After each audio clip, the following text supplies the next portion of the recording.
സമരപ്പെരുമഴയിൽ secretariat പരിസരം ഇന്ന് 10 സമരങ്ങളാണ് സെക്രട്ടേറിയറ്റിന് മുന്നിൽ നടക്കുന്നത്. റോഡ് തടഞ്ഞു നിരവധി മാർച്ചുകളും നടക്കുന്നുണ്ട്.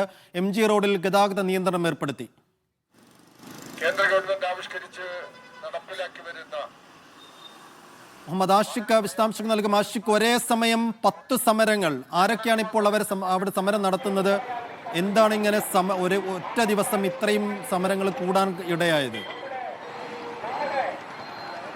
സഫുദ്ദീൻ, തലസ്ഥാന കേന്ദ്രമാണ്, ആസ്ഥാനമാണ് തിരുവനന്തപുരം. സെക്രട്ടേറിയറ്റിന് മുമ്പിൽ ദിവസവും സമരങ്ങൾ സ്ഥിരമായി ഉണ്ടാകാറുള്ളത്. എന്നാൽ അതെല്ലാം പരിധി വിട്ടുകൊണ്ട് ഏതാണ്ട് 10-ലധികം സമരങ്ങളാണ് സെക്രട്ടേറിയറ്റിന് മുൻപിൽ നടക്കുന്നത്. അതിൽ തന്നെയും റോഡ് തടഞ്ഞുകൊണ്ടുള്ള മാർച്ചുകൾ നിരവധി ഉണ്ട് എന്നുള്ളതാണ് നമുക്ക് കാണാം, ദൃശ്യങ്ങളിൽ കാണാം. ഇതിപ്പോ വരുന്നത് 4-മത്തെയോ 3-മത്തെയോ മാർച്ചാണ് ഇപ്പോൾ MG റോഡിലൂടെ സെക്രട്ടേറിയറ്റിന് മുന്നിലേക്ക് കടന്നു വന്നുകൊണ്ടിരിക്കുന്നത്. ആദ്യം വന്നത് സഹകരണ ജീവനക്കാരുടെ സമരമായിരുന്നു. പിന്നീട് ഭൗതിക വെല്ലുവിളി നേരിടുന്ന വിദ്യാർത്ഥികളെ സംഘടിപ്പിച്ചുകൊണ്ട് അവരുടെ വീട്ടുകാരും മറ്റും നടത്തിയ സമരമാണെങ്കിൽ പിന്നെ അതിന് തൊട്ടു പിന്നാലെ CITUയുടെ നേതൃത്വത്തിലുള്ള സെക്രട്ടേറിയറ്റ് മാർച്ചും രാപ്പകൽ സത്യാഗ്രഹത്തിന്റെ ഭാഗമായിട്ടുള്ള ധർണയാണ് വരുന്നത്. ഇതിന്റെ എല്ലാം ഭാഗമായി MG റോഡ് പൂർണ്ണമായും അടച്ചിരിക്കുകയാണ്. ഒരു ദിശയിലോട്ടുള്ള വാഹന ഗതാഗതം പൂർണ്ണമായി നിയന്ത്രിച്ചുകൊണ്ടാണ് പോലീസ് ഇവിടുത്തെ സുരക്ഷാ സംവിധാനങ്ങൾ ഒരുക്കിയിട്ടുള്ളത്. പതിവിൽ നിന്ന് വിപരീതമായി വലിയ പോലീസ് സന്നാഹവും സെക്രട്ടേറിയറ്റിന് മുൻപിൽ ഒരുക്കിയിട്ടുണ്ട് എന്നുള്ളതാണ്. സെക്രട്ടേറിയറ്റ് നടയുടെ മുമ്പിൽ ഏതാണ്ട് 10ഓളം സമര പന്തലുകൾ ഇന്ന് കെട്ടിയിട്ടുണ്ട്. ഇന്ന് ബുധനാഴ്ചയാണ്, ക്യാബിനറ്റ് ചേരുന്ന ദിവസമാണ്. അതുകൊണ്ട് കൂടിയാകാം ഇന്ന് ഇത്രയധികം സമരങ്ങൾ സംഘടിപ്പിക്കപ്പെട്ടിരിക്കുന്നത്. പോലീസ് ഈ സമരങ്ങളെല്ലാം നിയന്ത്രിക്കുന്നതിൽ അല്പം വിയർക്കുന്നുണ്ട് എന്ന് തന്നെ പറയണം. സമൂഹത്തിന്റെ വിവിധ ഇടങ്ങളിൽ നിന്നുള്ളവർ അവരവരുടെ ആവശ്യങ്ങൾ ഉന്നയിച്ചുകൊണ്ട് സെക്രട്ടേറിയറ്റിന് മുന്നിലേക്ക് വിവിധ തരം സമര പരിപാടികളുമായി കടന്നു വരുന്നു എന്നുള്ളതാണ് കാണാൻ കഴിയുന്നത് എന്നുള്ളത്. ഓരോരുത്തർക്കും അവരവരുടേതായ പലതരം പ്രശ്നങ്ങൾ സമരവുമായി ബന്ധപ്പെട്ട് ഉന്നയിക്കാനുണ്ട്. വലിയ ഗതാഗത തടസ്സമടക്കം ഇതുമായി ബന്ധപ്പെട്ട് സമരത്തിനെ തുടർന്ന് ഉണ്ടാകുന്നുണ്ട്. പതിവിൽ വിപരീതമായി സെക്രട്ടേറിയറ്റ് നട നിറഞ്ഞിരിക്കുന്നു പ്രതിഷേധക്കാരെ കൊണ്ട് എന്നുള്ളതാണ്. കഴിഞ്ഞ ദിവസം ഇവിടെ ഏതാണ്ട് 10 ദിവസമായി ആശാവർക്കർമാരുടെ സമരം നടന്നു വരുന്ന കാര്യം നമുക്കറിയാം.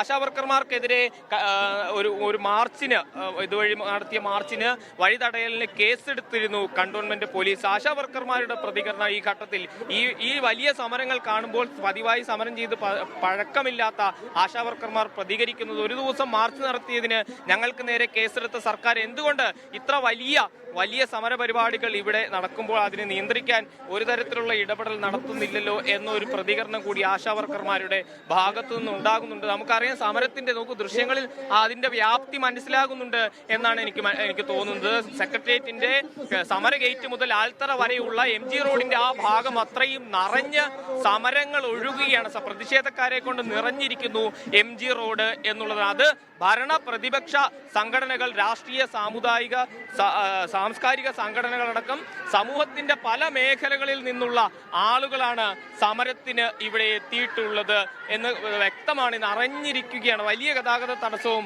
അതുമായി ബന്ധപ്പെട്ട് കാണാം. ഇപ്പോൾ നമ്മൾ കാണുന്നത് ആശാവർക്കർമാരുടെ സമര പന്തലാണ്. കഴിഞ്ഞ 10 ദിവസമായി ഇവർ സമരം നടത്തി വരികയാണ്. ചേച്ചി, കഴിഞ്ഞ ദിവസം നമ്മളൊരു സമരം നടത്തിയെന്ന പേരിൽ പോലീസ് നമുക്കെതിരെ കേസെടുത്തു. ഇപ്പോൾ ദൃശ്യങ്ങളിൽ ഇവിടെ കാണാം, വഴി നിറയെ സമരമാണ്. സർക്കാർ ഒരു തരത്തിലുള്ള ഇടപെടൽ ഉണ്ടാകുന്നില്ല അതിനെതിരെ.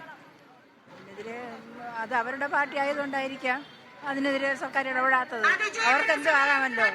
നമ്മളെ പോലുള്ള പാവപ്പെട്ട ആശമാർക്ക് ഒന്നും ചെയ്യാൻ പാടില്ല. ഞങ്ങൾ ആർക്കും ഒരു ഇതും വരാതെയാണ് ഞങ്ങൾ ഒരു അറ്റത്ത് ഒതുങ്ങി ഇരുന്നാണ് ഞങ്ങൾ സമരം ചെയ്യുന്നത്. അവർക്കെന്തും ആകാം. തീർച്ചയായും ആ നിലയിലുള്ള ഒരു പ്രതികരണം ആശാവർക്കർമാരുടെ ഭാഗത്തുനിന്നും ഉണ്ടാകുന്നുണ്ട് എന്നുള്ളത്. ഏതായാലും സാധാരണ സമരങ്ങൾ ഉണ്ടാകാറുണ്ടെങ്കിലും ഈ നിലയിൽ വർദ്ധിച്ച രീതിയിൽ ഒരു സമര പരിപാടികൾ സെക്രട്ടേറിയറ്റിന് മുൻപിൽ ഈ അടുത്ത ദിവസങ്ങളിൽ ഒന്നും ഉണ്ടായിട്ടില്ല. പ്രത്യേകിച്ച് ഈ റോഡ് തടഞ്ഞ് സമരം നടത്തുന്നതുമായി ബന്ധപ്പെട്ട് ഹൈക്കോടതി അടക്കം കർശന നടപടികൾ സ്വീകരിക്കുന്ന ഒരു പശ്ചാത്തലത്തിൽ ആശാവർക്കർമാരുടെ സമരത്തിൽ പങ്കെടുത്തതിന്റെ പേരിൽ പ്രധാനപ്പെട്ട രാഷ്ട്രീയ നേതാക്കൾക്കെതിരെ കോടതി അലക്ഷ്യ കേസടക്കം എടുക്കുന്ന ഒരു സാഹചര്യമുണ്ട്. എന്നിട്ട് കൂടി ഇത്തരം വലിയ സമരങ്ങളെ നിയന്ത്രിക്കാൻ സർക്കാരിനാകുന്നില്ല എന്നുള്ളത് പ്രധാനപ്പെട്ട കാര്യമാണ്, ചൂണ്ടിക്കാണിക്കപ്പെടുന്നത്. എന്തായാലും സമര തലസ്ഥാനമായി തിരുവനന്തപുരം മാറുന്നു. ഇന്ന് ഈ സമയം മാത്രം 10 സമരങ്ങളാണ് സെക്രട്ടേറിയറ്റ് പടിക്കൽ നടന്നുകൊണ്ടിരിക്കുന്നത്. വിശദാംശങ്ങൾ നൽകിയത് മുഹമ്മദ് ആഷിഖ്.